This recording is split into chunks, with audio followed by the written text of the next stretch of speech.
Amen. Boss, Lugalabi Mugobi. Guru yakedde kusiba tayo ekawungezi ne ziyika ne muleka. Leero akedde kuzisiba. Kati mbadde enzigala ekinabiro bwe ne zingoberera. Akozesa biki? Alina ekiveera kyo kiyawo tekitegeerekeka oba mulimu ki? Abantu bakyabikozesa basibisa Arapex Style Adhesive tiles ne zinywera.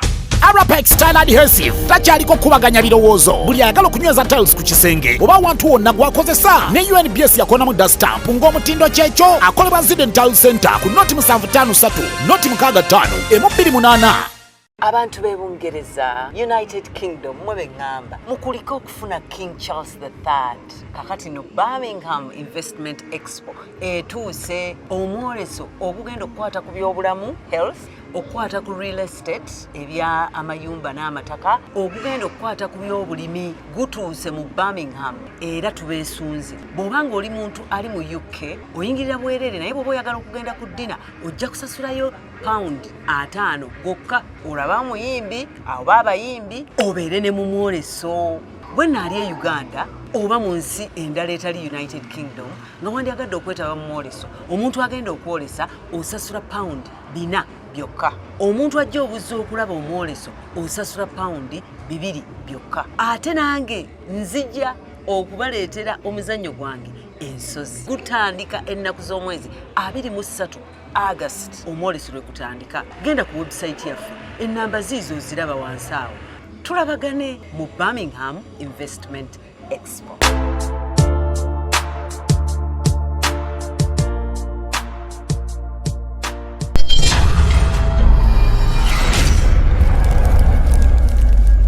Nsokedde ku bawala abaagala okufumbirwa ennaku zino. Bw'ofeeringa okumanya niidi yo mu bulamu bw'omusajja gweyagala okufumbirwa tosobola kuwangala mu bufumbo. Your need. Yes. Gwe kyoyagala. Obwetaavu bwo. Obwetaavu bwo. Waki bakwetaaga omusajja akwetaaga. Lwaki omusajja akwetaaga. Ekyo bw'ofeeringa okimanya you cannot go on. Because mu mulembe gwe tulimu buli muntu asobola okubeera replaced. Omusajja kasitokera ku makya n'ogamba nti mufo ky'omukyalo okunfumbira breakfast. Nja kukubira Jumi endeetere breakfast wano ku 6. Omukyala ng'oli mu buliri okiraba n'okkiriza. N'ogamba mufo ky'okunjoleza engoye. Nja zipakinga musibe mu kaveera nzitwale ku dry cleaner. Mufo ky'okunkubira engatto. Nja kujja nasuso nanga bazikubye. Mu kifo ky'okunfumbira I will find this. Oba tokyalina mugaso. Because then Jumia is there for the food. Kati okukeepinga ofuuka liability. So that is where most men ask, what are you bringing to the table? Exactly. And the women are saying, stop asking us what we bring to the table. Kakati, what are we bringing on the table? Na erimu confusion ya mirundi ebiri. I do not believe in a woman to bring something, money, on the table. What you're bringing on the table is your helper. You're making my life hard so that I can go at 5 a.m.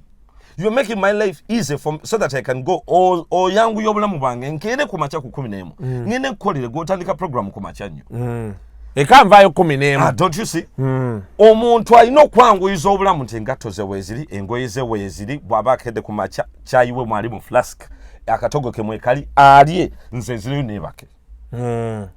Kati ebyo byonna bw'oba ng'osobola okubireplacinga ne machine oba with an outsource, there's no need for a woman in a home.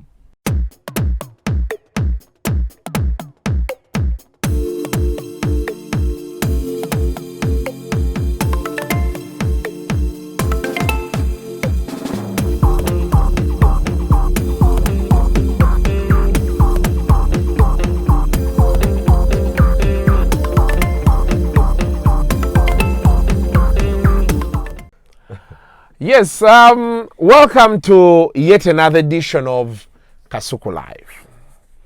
Olunaku olwaleero, it's not every day that I host people and I'm glad I'm hosting them. Most times I do content and I'm like, okay, let's get done with this. And I move on to the next thing. But today I'm with a man that mwagala, lwakintu kimu. Emirundi mingi. Okay. Soko obuze kuba tulaba mwami Kuteesa nga sinne. Balamusiza nnyo mwenna abali ku Kasuku Live. Ekyayitibwa Kasuku Live. Ekyali Kasuku Live. Mwebale nnyo nsanyusa kubalaba. Omwami bamuyita Godfrey Kuteesa.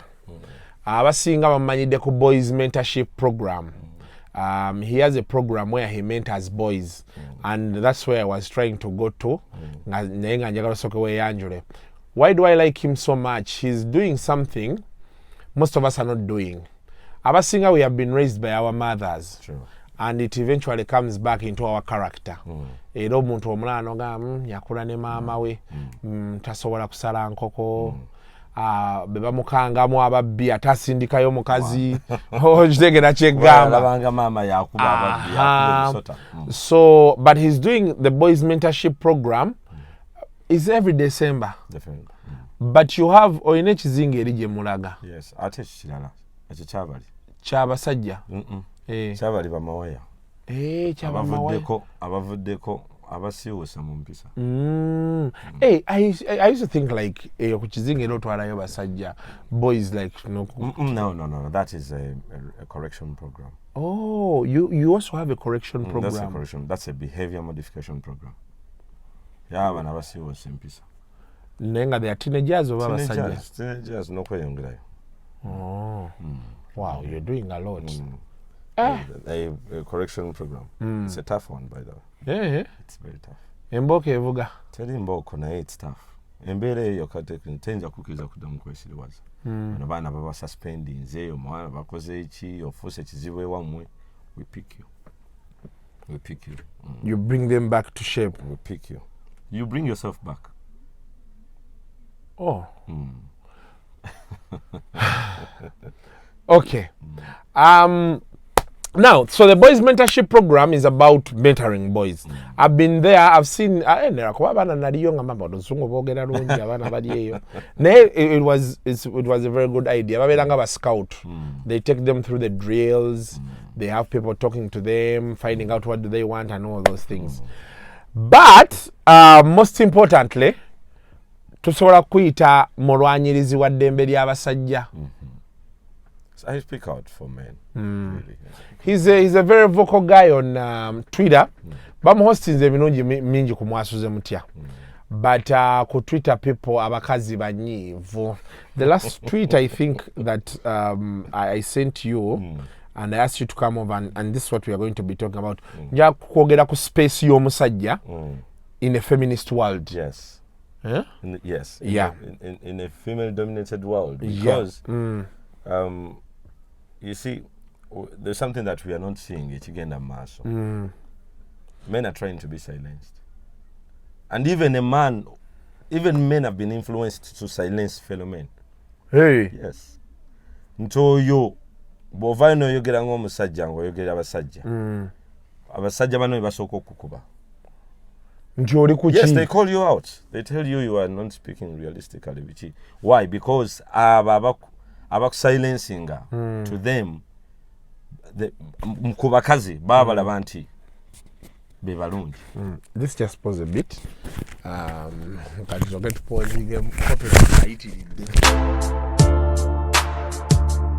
Welcome back from that small. So, tubaye tuogera ku men in a female-dominated space. Yes. Nti n'abasajja aboogera they are silenced. There's a tweet you put up, and this is what I want us to be our case study. Yes. Imagine ku Twitter ye at Godfrey Kuteesa. Imagine a good man leaving home without breakfast, yet he bought all that's required to make it. Martha Kena replying, why could he leave without breakfast? What happened to his hands?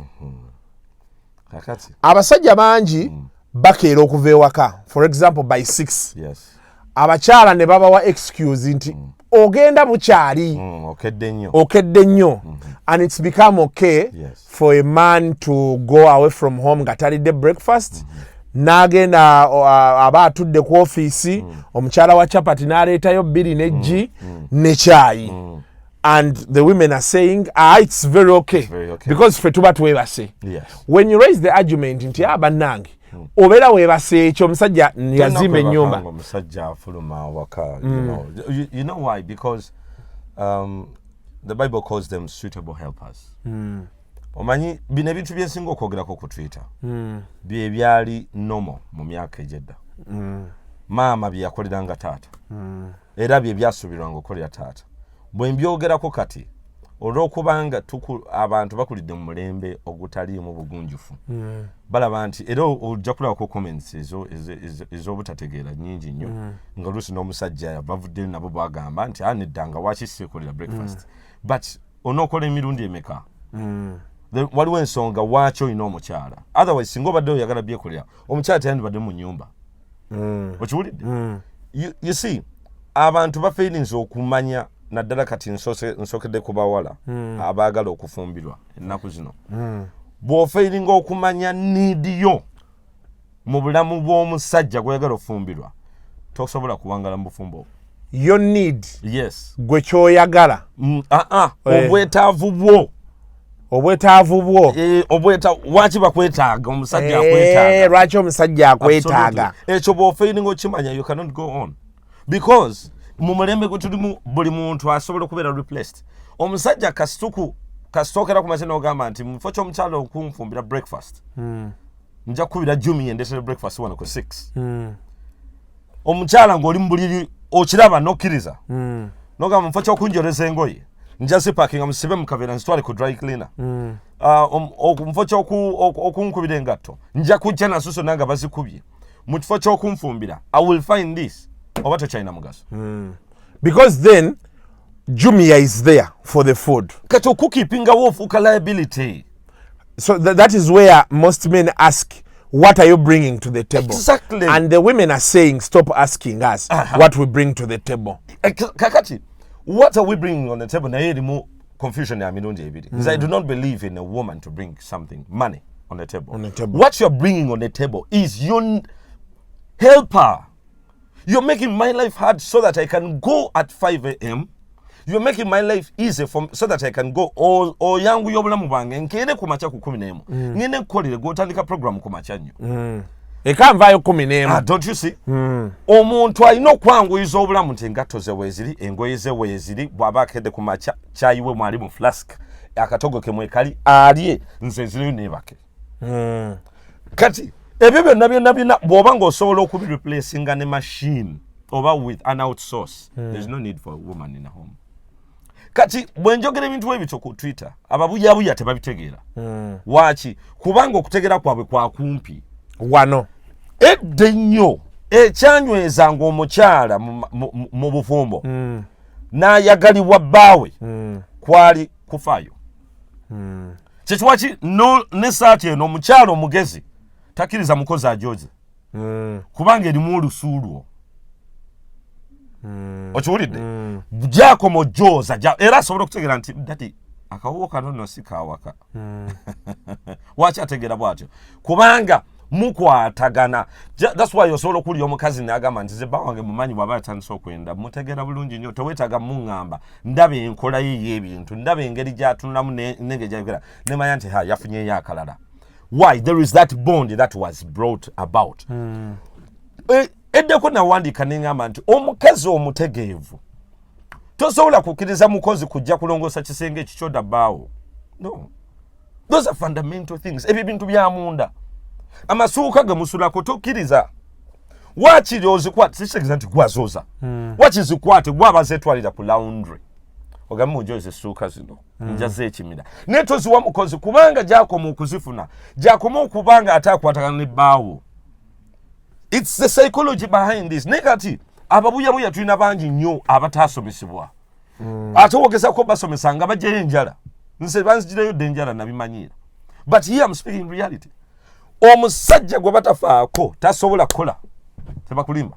A lot of poor abantu abaperforming obubi ku mirimu men who are performing obuzibuli waka yebuva when you talk about it nga bajenjala nga bagamba you give what you get. How can you speak like that? Yeah, women have that thing. You give what you How get. Can you, you give what you get kitegeeza. How can you speak loosely like that? Kitandikira ku musajja. Omusajja ina alinga kabaka. Kabaka tasooka kuwa. Oyina kusooka muyisaamu kitiibwa okumuteekamu kitiibwa n'omwagala okwagala kukusangibwawo nagamba ono nanjagala kankole bwe nti nabeera moved. Yes, the moment you start you give what you get ng'omukyala obeera ku disadvantage side. Naye abakyala bagamba why does it have to be that way? that she has to first show you all of that. She has to. Why don't you? It's not us to ask. You're driving on the natural. Yes. What space generally yari ya feminist na yo. Or didn't have food. I think she was a Nigerian. Now you get a gambo ibita warmer. Mbu, men have got ego. We cannot massage men's ego. A man's ego doesn't need to be massaged. Ajirina, it's natural. Katonda ya jimuwa. Ye jimu neye mwenyine era temanyi nti ajirina yalina obuzibu. Omusajja teyetaga kubuulira nti obusajja bwe oli musajja oli waka. No. He is already ali eyo. It is Deus dedit Katonda ya jimuwa. Era omusajja temanyi nti musajja yoyo asangibwa ng'anyigirizibwa mu maka ge. Teyeetegeera teyeekirizaamu era n'ebikolwa bye olabanga inakusooka kwebuuzaako alaba tasobola kusala wamaka ge tegasobola kubeera driven. Ate kankubuuliko kino. I want you to take this fact. Olaba nti abakyala omanyi they are in a state of abasinga si bonna abasinga bali mu state of confusion. Why? They have gathering new information etali ntuufu ebateeka ku disadvantage. Bagamba nti no, you are equal with men. You are what? Okitegeera kakati ate ne batuuka okubanga balinda abasajja babakwane. Ekyobutonde kiri nti omusajja yalina okwana omukyala. Okitegedde? Kati ne batuuka ku stage eyo kuba bakkiriza message eri egamba nti you are equal to men. To men. Do you believe men and women are equal? No, they're not. They're not. Man is superior to a woman. Kyekyo waki gwakulembera omukyala? Ennaku zino abakyala bebafunamu akasente ate bebakulembera abasajja. Sente si ze zireeta equality y'omusajja n'ey'omukyala. Si sente. Ki? No. Already tuvudde eri ku basics zenkugambye ekyo obutonde. Kyekyo waki? The natural order. Yes. If they were equal Katonda yandibadde abatonde omulundi gumu. Adam ne Eva mbatonze. There you go. Naye yasooka n'atonda Adam n'amuwa byonna n'emwebasa n'amugyamu kaawa. Why? You are coming from him. You see, this is the basics. Genesis 3:16-17 yagamba nti for a man will rule over you. Mu Bible For a man will rule over you. Ekyo kasito kibuuka obuvumo buveeko. Kubanga ojja kuba ofuna messages zigamba nga wakyamfuga ayina efuga bbi. Ayagala nnyo okuncontrollinga omwami yenna nga ayina omukyala ayina omucontrollinga. A man is supposed to control the wife. Yes. Yeah, but control kati gwe olakuba woowulira control. Omulala yenna owuliranga no, it's not like era abawala abasinga benjogeddeo nabo prior to this interview, they are telling me that guy is a dictator. The things he likes and dreams of are not no. Naturally, a man is supposed to be that way. Okiwulidde? Naturally, kuba kyekyo gwakulembera amakaago. Waki okulembera amakaago? Why? Obusajja okikola waliwo n'abantu abatayogera waka abasajja abatayogera waka naye nga ssebo tomala geesirwalizaawo. Tova waka nga tagambye. Waliwo n'abantu abatava waka waliwo abantu nga tayogera wadde waka nga asirika bwati naye togenda ku mukolo nga tagambye naye tokola yes nga sirisi nga he doesn't need to speak. You know, the challenge is that for me who is speaking for them you are branding me as a bad man. You understand? There are men actually who are dominative in a home nga bwatuule waka you don't say anything. Nga gate olubo jiggula bati. He doesn't say anything. Everybody scatters. But his presence means, you know, amaka matuufu galina okubeera mu semaka. Amaka matuufu galina okubeera mu semaka. Semaka yani y'omuntu atutte charge of the people in his home. Okiwulire? Kyekyo waki edda bakugamba nti awo maka ga mwami Mukasa. Wali eri nedda wali wa mwami Mukiibi naye wano tebamanyi kyalina omukyala bagamba nti ago maka g'omwami n'omukyala Mukasa. No. N'omwami Mukasa ne bwe yafanga basigala bagamba awo wa mugenzi Mukasa n'omukyala akyaliwo mwali. bagamba awa mugenzi mukasa wambi omukyala we mwali munanga kuzza abaana teoye ogibambi wachi amaka gali brand omwami bwawasa omukyala erinnya totwala lya mukyala omukyala yatwala eriryo kitofu bino byonna bina all these things sinza biteekawo these are natural things that we see naye ababuyabuya balwawo okutegeera byenjogerako wachi kubanga tebaagala kukkiriza amazima gano gakaawa omuntu yenna waki obeera olina omukyala waki omukyala abeera alina ewaka osasula renti osasula bana fees ogula n'emmere omwami okugula emmere kitegeeza agifumba bw'oba otandikira ng'agireese yes toyinza kunziramu nongamba ng'emikono gyo gyabadde ki what's your problem emikono gyo gyabadde ki nange tuyendowoozaamu nga sibite nti ogula emmere yes omukazi n'akubuuza nti bw'ogyefumbira oba ki kati oyo aba akola ki mu makaago ero liba joogo n'omutwe gunnumye sometime ago nawandika n'eŋŋamba nti omwami kasita akomawo ewaka ku musaawa 8 ogw'ekiro omukyala ow'amagezi and I recognize that abakyala bonna si b'amagezi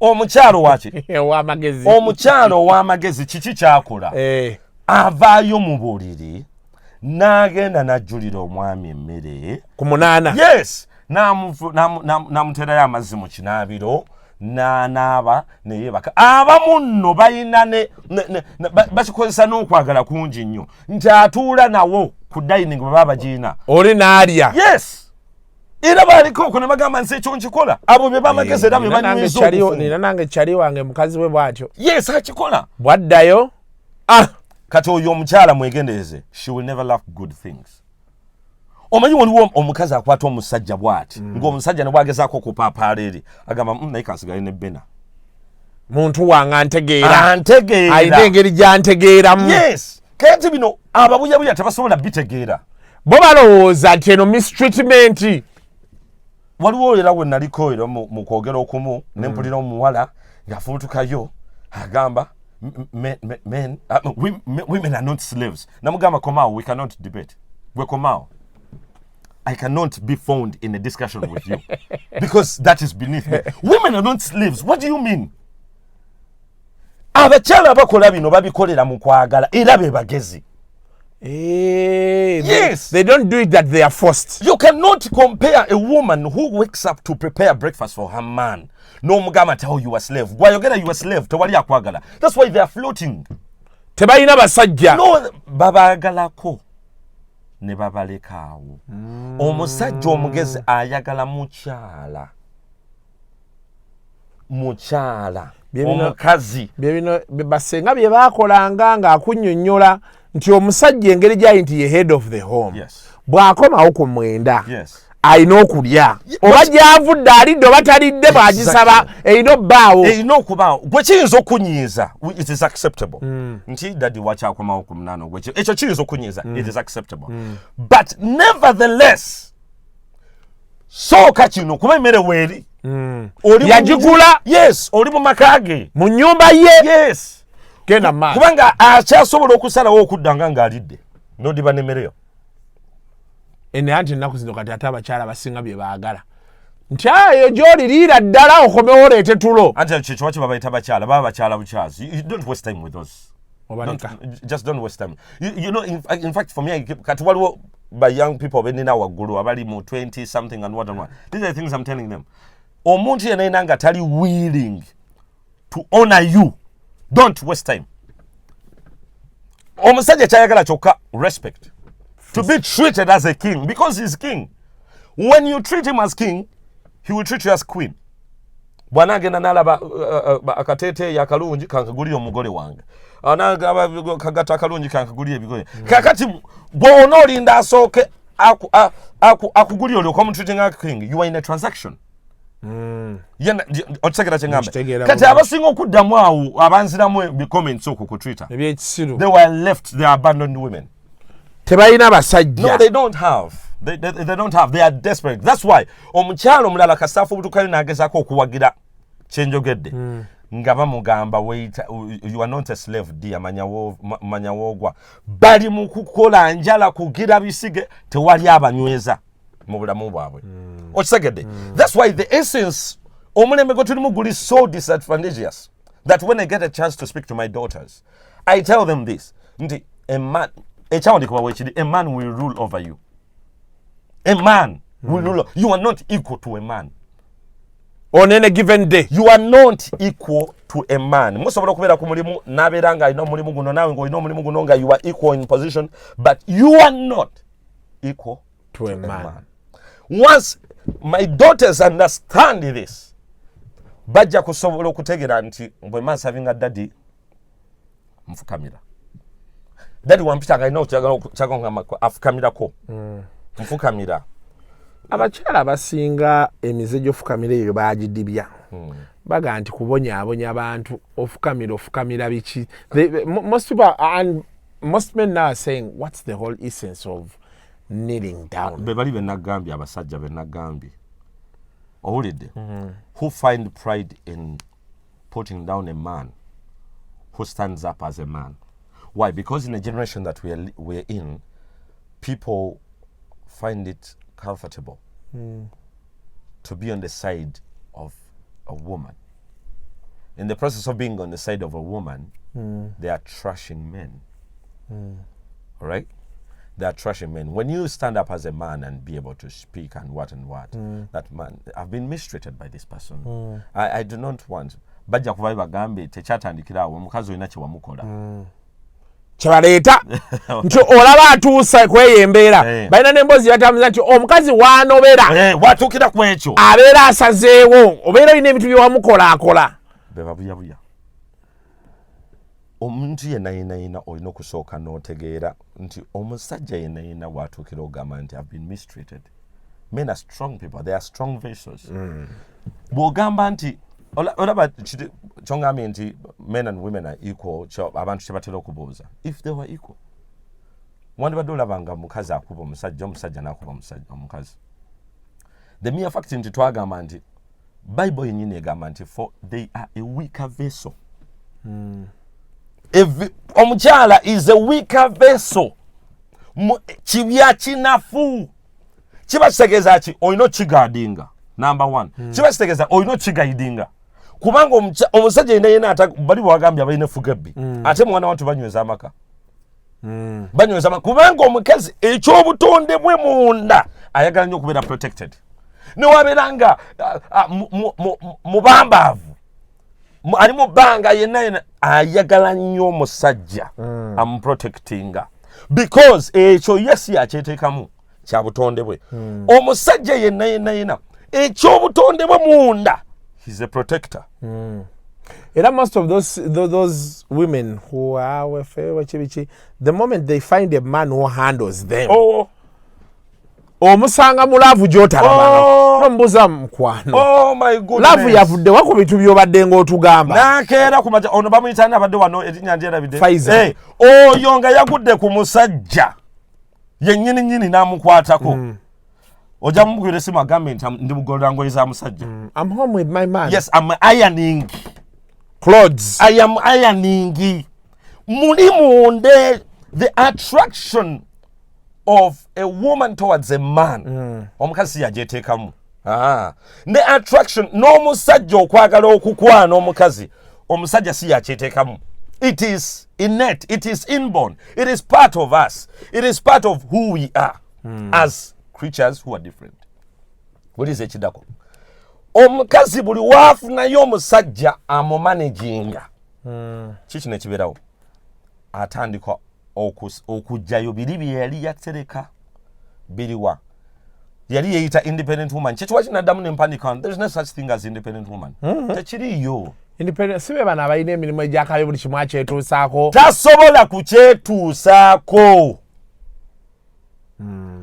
Inventions make ezize wano. Waliwo abalina vibrators, balina kidodo. But you know you cannot equate a vibrator to a man, to a penis of a man. You cannot. Byawukana. Kirala. Ushuli nabona ozigula nogamba nvuja ya black ene ya red ene kola bwete ene egira bwete ene kola. They cannot be the same. The warmth of a man on a woman is different. That's why the Bible says two are better than one. Katoyinza gamba bino bagesa ko kwetekamu bya bubuya. That's why it took time to come to this interview. I knew that when I get a chance, I'm going to blow up. Yes. When toyinza kufuuka ino gamba I am independent woman. You independent from who? From who? Gosobola kwezala mweka. Tosobola. Era weetaaga omusajja. Bo kati independence gye boogerako. Kanjikubuulire. There is a difference between responsibilities and role. You can be independent in responsibilities. Waki waba tokibye mwana kusomera osobola okubira omuntu namugamba nzirayo mwana. That's a responsibility. Naye gwe okubeera taata w'omwana oyo, that's a role.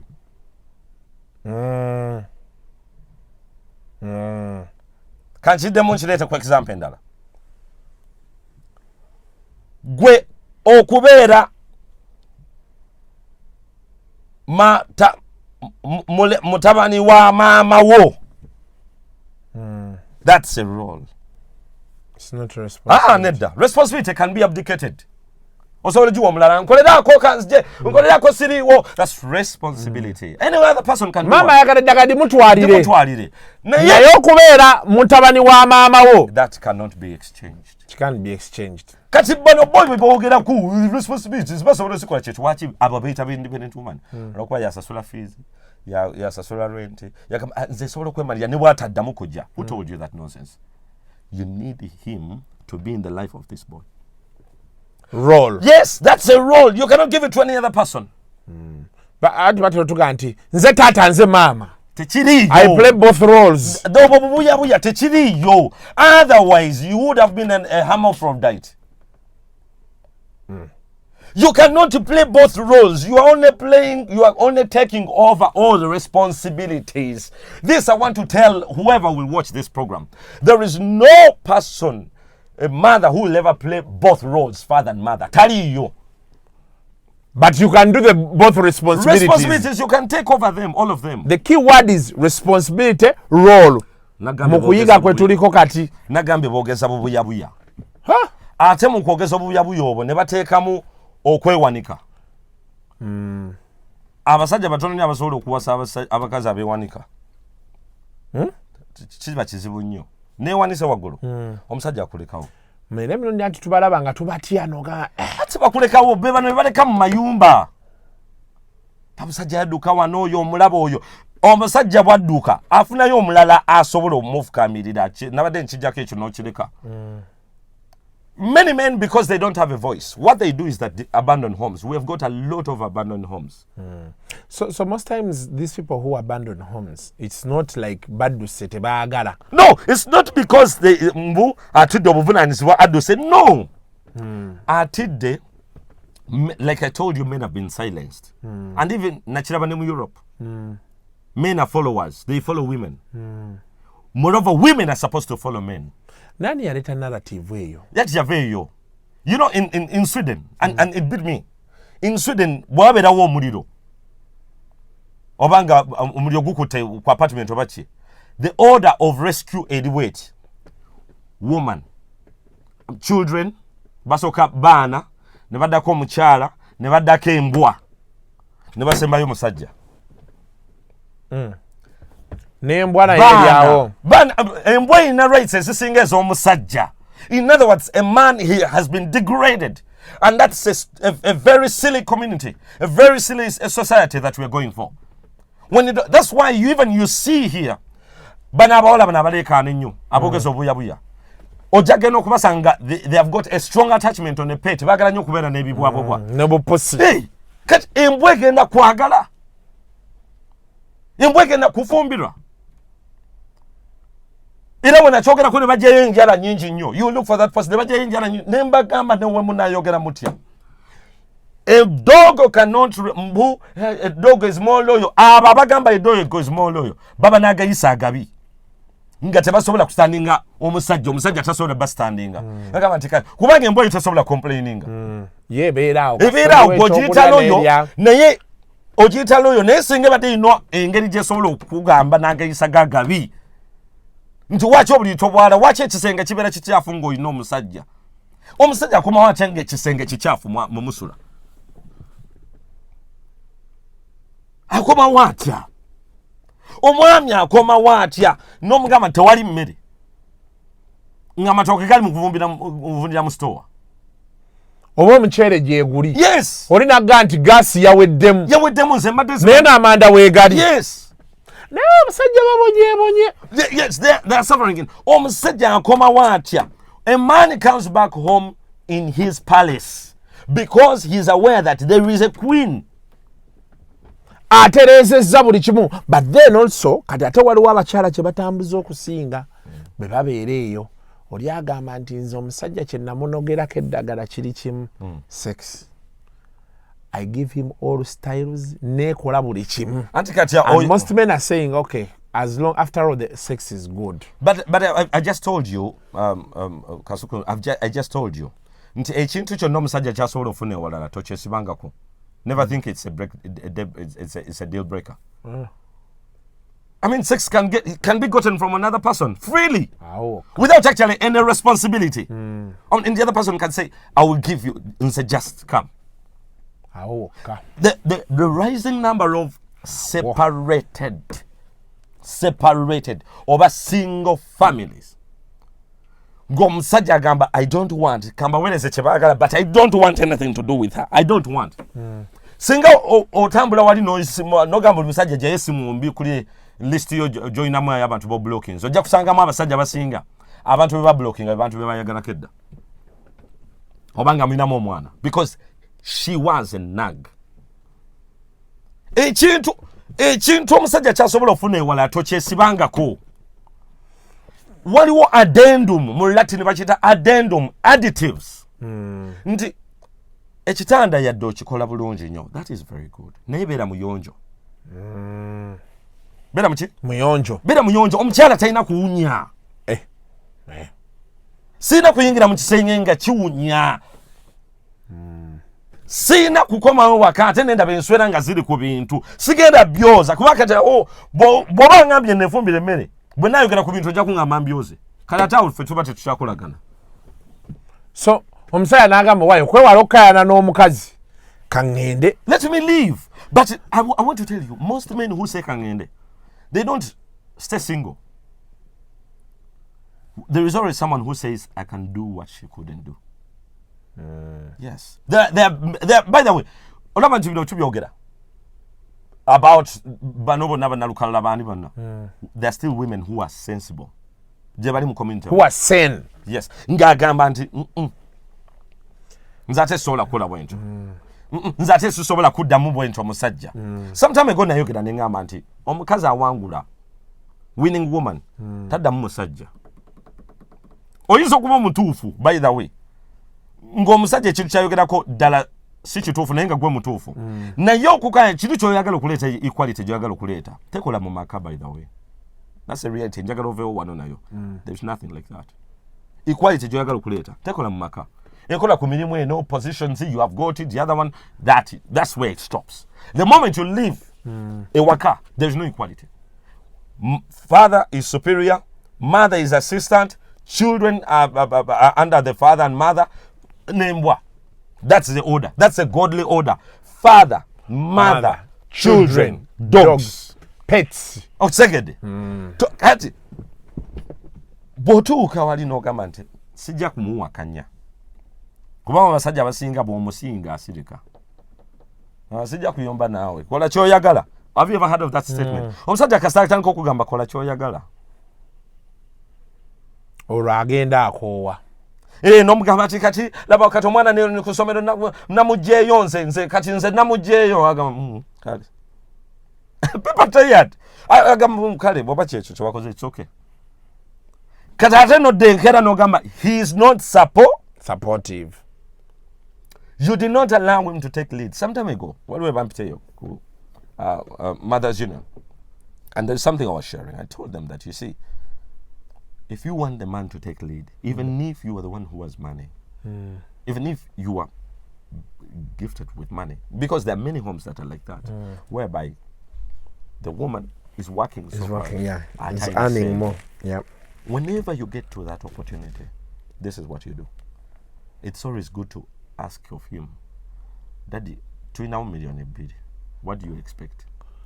tukole tutya sobaneko ezo million bidding azani nza mchale yazikoze omusala guze omusala guze wasegede nkitegedde naye tukole olakesese abantu bagenda kaseka cyangwa ngamiya abakazi bagenda kugamba nti Kuteesa gaiti bogere tidadi tulina miliyoni 2 ninawo miliyoni 7 ku account tukoze tutya kubanga empulaninga yo missa esingako ku your mother. Number 1. Number 2 are better than 1. naye tuwache oyinayo abantu mangi nnyo abakyala bagamba nateeka sente mu boda zonna nebazi ate nakuyira omusajja amutaase nga boda bazikute omusajja nabuza zaaliza ddi wasigula ddi ati kuolabe you see kuba obikola mu nkukutu there are women actually abali sene abakola ekyo nga sente wezijja. Come on, what do we do with this? Because I understand you only have 4 million and I have 16. You had talked about land. Can we get land? Yes. But most women are saying, Godfrey, because amidst everything, like you raise very pertinent issues there. Some women have spoken to Bagama, auntie. You be honest with the man, put everything on the table. Some men decide to get lazier. Others just quit working. They feel now the woman is making enough. Abalala baddamu kwagala ate bakazi balala kuongera kuono. Kanabo ne bagamba nti oba kiyitirira. No, which is true as well. Okay? Yes. One on the kyenjogerako is the natural flow. Okiwulidde? Era bw'ona otunyanga negative side y'ekintu you not move on. Kiringa ogamba nti nedda abaana bonna obaagala ennyo kati ate bajja kubeerawe bati. No, ekyo nakyo kituufu. Naye kati yagala abaana. Love your children. Yes. The best way you can. Yes. Tojja kubeera ogamba nti ono obaagala ennyo bajja kubeerawe bati ate bajja. Ekyo nakyo gye kiri.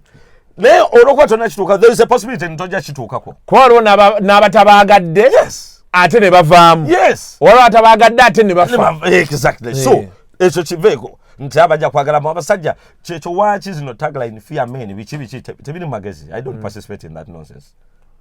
Fear women. I don't participate in that nonsense. Tegeeza nti olwokuba abakazi mpulira abakazi bangi nga basajja baabwe tegeeza nti abakazi bonna tubatye. No, that's why in the Muslim religion omusajja kyukakatikako to tame your woman. Wamuyigiriza kyoyagala. Abantu abakyalina mukono guteminga agamba nze nakugamba nti ekyo toddangamu kikono, nakugamba nga toleetanga wano bantu, nakugamba nga togeranga n'ojjayo sente mu banka nga tungambye. That is taming. Omusajja yina semaka buli lunaku lukeera ayongera kuteminga mukyala we into bano bonna bolaba ne bacelebrating 25 years 35 years. The man has done a lot to tame that woman.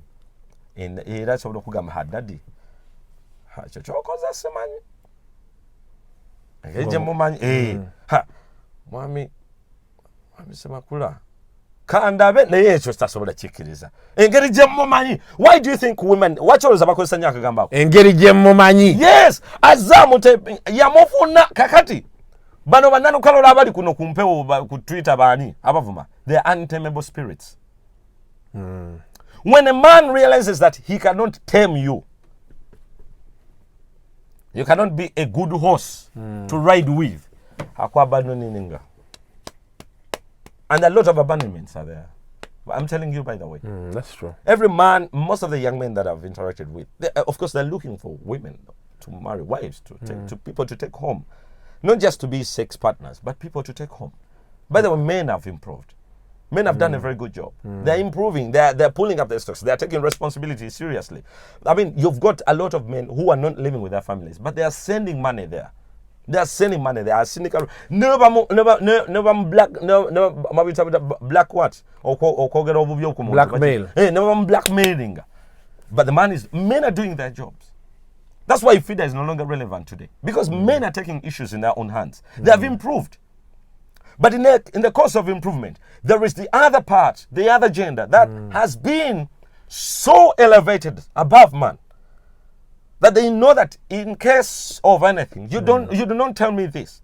Even the mentors that we're looking up to, or our sisters or our daughters are looking up to, they're telling them different words. They're telling them different messages. Which messages are they telling them? They're telling them that do you.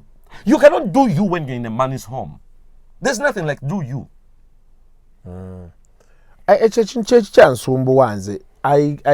You interact with someone ng'omukazi alina by'ateesa.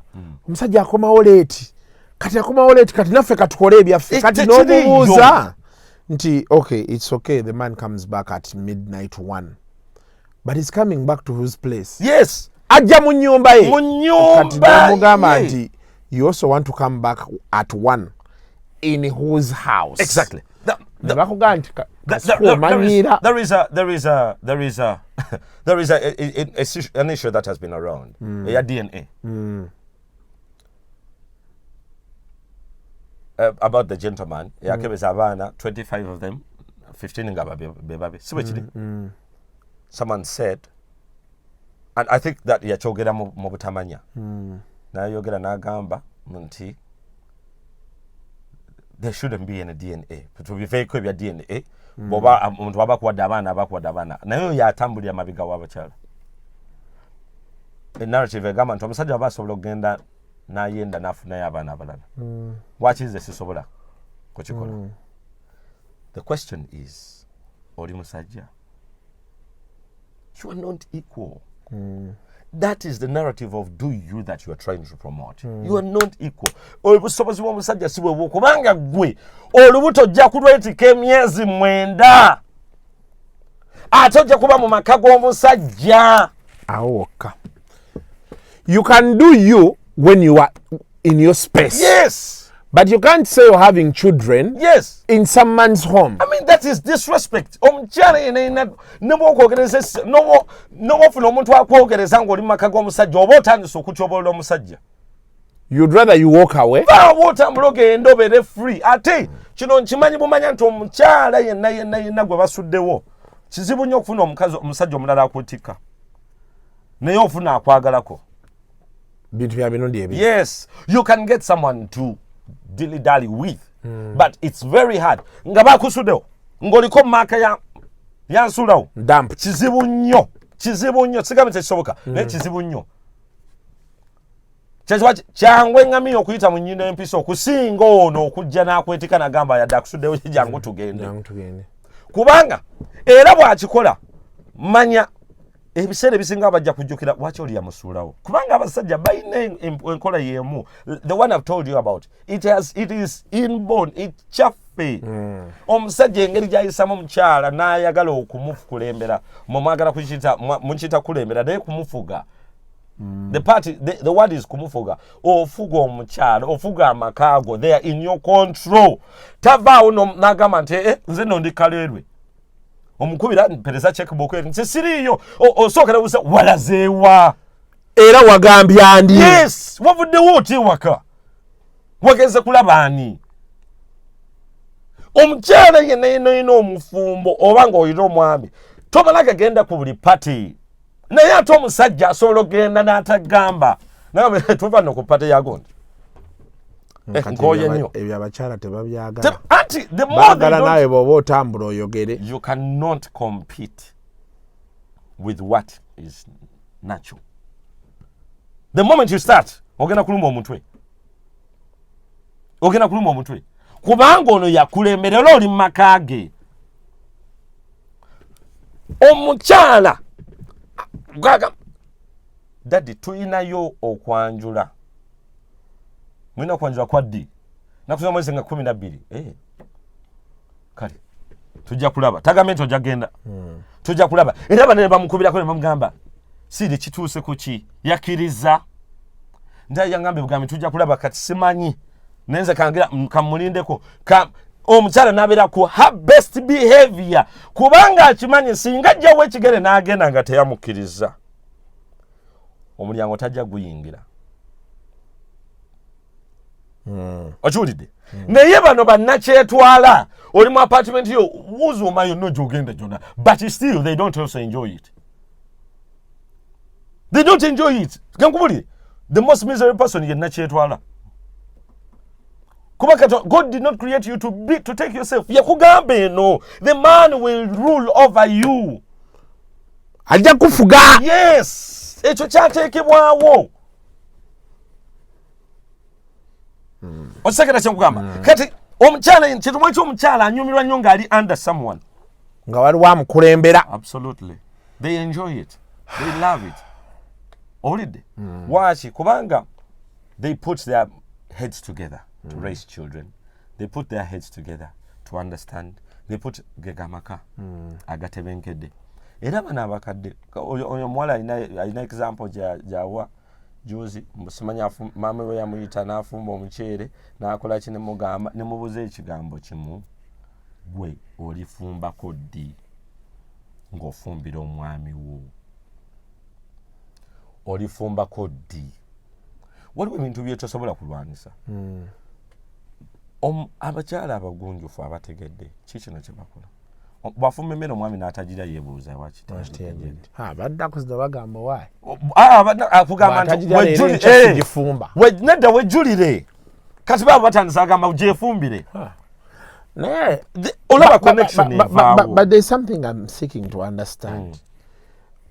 There are men who they tell nti emmere gyefumbire enjala bye beekuluma omukazi n'asigalawo mu maka ng'atudde n'enkya n'amusangawo yamugamba amagi gaago amajobo galaba gali gas wali flying pan wali please I mean we are all from work, I'm tired, I mean please do it exactly and the man is okay moving into the kitchen neyeekubira amagi n'agafumba exactly wow n'asigalawo ate are you aware nze n'amazzi simanyi bwe bagafumba are you aware that waliyo abakyala nga basigala waka nga tebakola nga they don't work naye nga affairs z'omusajja zonna zimanaginga bulungi nnyo nga n'omusajja yakyuzinga out of the good will n'agamba nja kusasula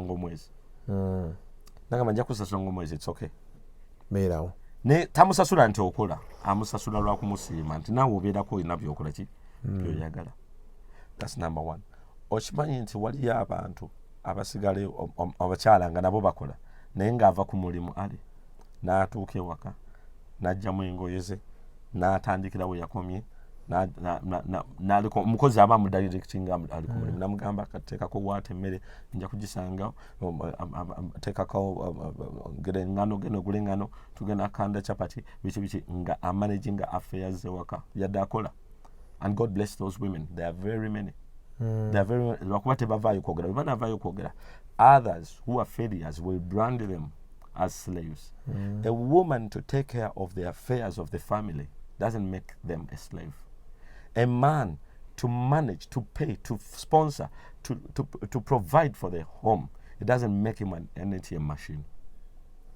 Bobanga o nze onsubira nkujire school fees nzikuwe ngule mmere byonna rent musasule buli kintu kyonna nga tonsubira siri ATM naawe nkusubira okukola affairs ezizo okiwulidde nga toli slave, because you cannot equate a well caring woman to slavery.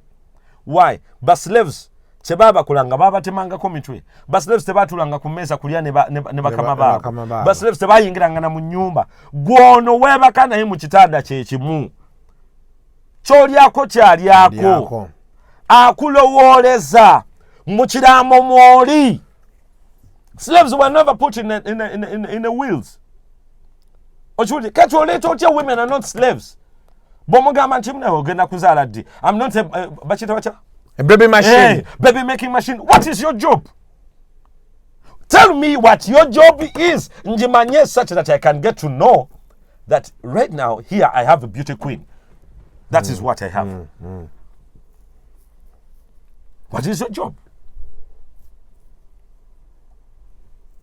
Fumba, you didn't marry a chef. Ngabagamba. Zala, I'm not a baby making machine. Musajja n'omusanga nga alina sente ze ninga omukazi talina mwana. Agamba amya not yet prepared to get. Mukazi gwe weesiimye bakkoba embaga sente muziina not ready to give birth. And we talked about it. And we talked about it. Now, here's what I'm trying to say. Of course, personally, I'm used to this bashing and what, and people have branded me names because of the truth that I keep on telling them. But you see, you can call names to me, but it will not kill away the fact that what I'm telling you is the reality. Every one of us wants to live in an ideal world, but we do not get that ideal world. We live in a realistic world, whereby in a realistic world, omusajja jakoma watu ule modiro akusubira omuletere chai. That's the realistic world, not the idealistic world. The idealistic world, chandibadde nti aneyejjera mu kitchen neyekolera chai. Naye realistically, ayinza okikola leero. Nenkya waliwo omukyala yambuuza ali UK nambuuza nangamba nti mpuli oyogera ku njagala kufumbirwa oba ngenda kufumbirwa naye teach me how to be able to manage a man. Nemugamba ekintu kimu, omusajja ayagala kuwanikibwa. Ekyo bwe kinaakuva mu mutwe biveeko, omusajja ayagala kuwanikibwa. Gwe kimanyi nti just omuntu n'agamba nti nawe olina amagezi. Nze nkwewuunya and I keep on telling my friends that you are brilliant. Ekyo kyokka kirina kyekikola ku musajja. Omusajja agamba nti but you are very smart. Onyumanye engoye zino zikunyumira. Ekyo kyokka kyonna kirina kyekikola ku musajja. Ate omusajja yena will go back to a place where he was elevated. Number one. Number two. Omuntu yena naafuutukayo omusajja bano abayita modern men. Nagamba, for me I don't mind those things. No, but for me I don't mind them. Akulimba. Akulimba. Era namugamba omuntu kasafuutukayo nagamba I don't mind nga okunsavinga nga oba okwefumbira akulimba. Kubanga bwalifuna chance efuna omuntu amusavinga tajja kukkiriza kusigalawo. Kubanga kino kyali lwakuba yagadde kikwekako. Why? Because society gyerimu kasita okijjayo bakuvuma. Society gyolimu kasita okijjayo bakujerega. Society gyolimu waliwo yapita misogynia. Yeah, misogyny. Ekigambo kiri awo. Ekigambo misogyny. But for me I don't mind about those things. Because I'm telling you the way of men. The way of men is not them making them. Sibe bakyekola. Kirimu bo. They were created that way. A man was never created to be led. Yesu wakyambalwanisa ne government. Yes. Ngagamba banash. Yes. A man was not created to be made. He was created to lead. Teto wachi gwe bawe nnimiro ne bamugamba ennimiro eyo gyegendereze. Of course time we yatuuka bwe yafuna demu kawa n'atamu briefing anti man batuwa bino byonna naye kiri tebakitugambako. That's why when God came mu nnimiro teyabuuza Eva. Yagita Adam na mwalidde kibala. Teyagamba Eva. Ate ng'omusota gwagenda wa Eva. Why? Because they are a weaker vessel. They are a weaker vessel.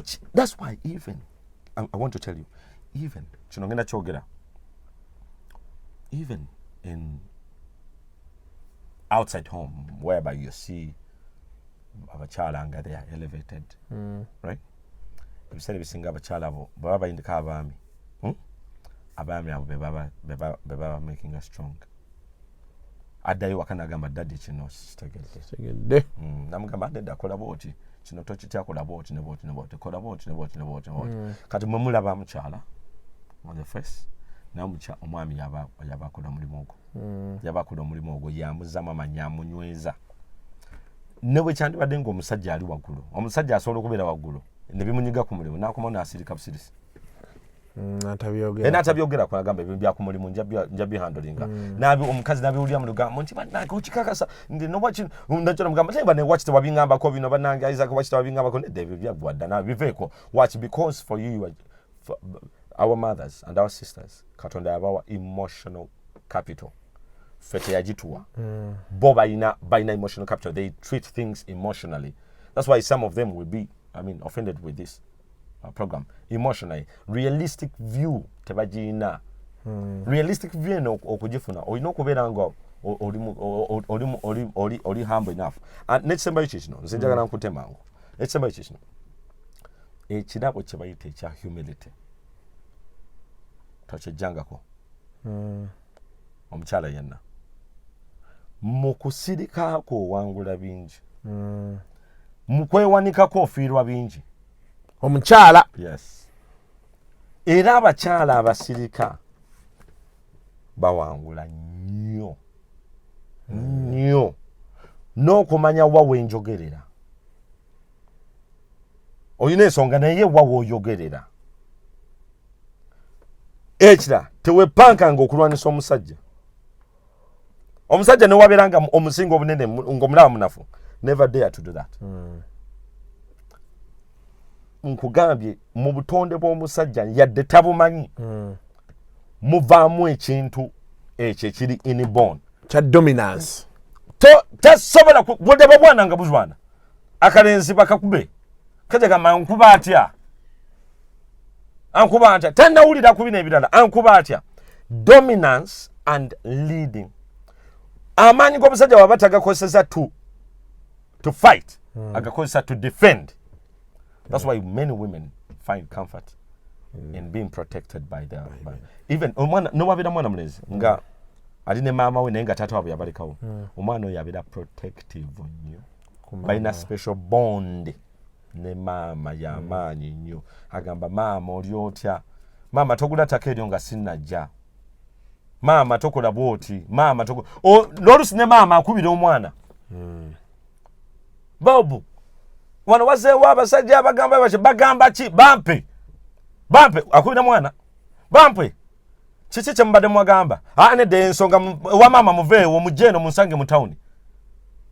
Why? Because ekyobutonde bw'omusajja is to protect. Tosobola kimujjako omukyala, you are not the one to protect a man. A man is the one to protect you. Why? Because he's leading you. Yakulembera bw'oba onoonywera in this time gye tulimu nkusaba togendera ku narratives zino eziriwo olidde togendera ku narratives yagala omusajja omufeeko nga kabaka. If you want that man to treat you as a queen, ebisigadde ojja biraba wekka. Tobwetaaga musaba bw'otandika ogamba nti nze dda asooka mpise nga queen, manya oli mu transaction relationship ate tojja giwangulamu. So there are some lessons we have learned. There is responsibility, there is role, then there is nature. Ebintu ebyo bisatu buli abasajja mwetaaga obitunulira naye n'abakyala abaagala oyiga naye balina obimanya. What is responsibility, what is a role, and then what the role nature plays.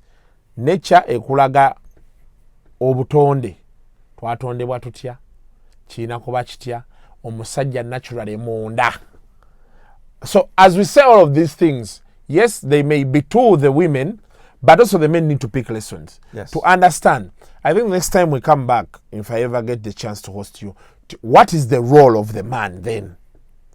To protect the woman. Yes. What is the role of the man? What is the responsibility? Yes. What is the role of the man? Yes. Kubanga abakyala nabo baagala okimanya nti bo omusajja olwo bemmala omuwa care, love, mukkiriza muwanise byonna byonna, kati olwo ye n'anziriza atya? Tewetaaga kimubuuza.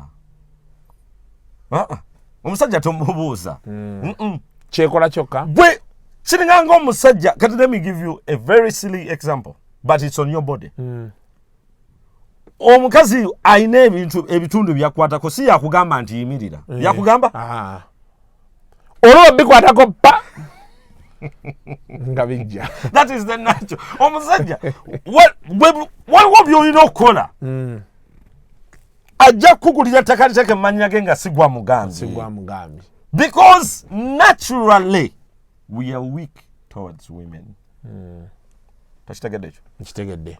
Because they are emotionally strong, we are emotionally weak. That's why when you cry, let's say when you get an agony, nze ofunye ekizibu, nze sola kuveine kugamba akasuku sirikawo. It doesn't.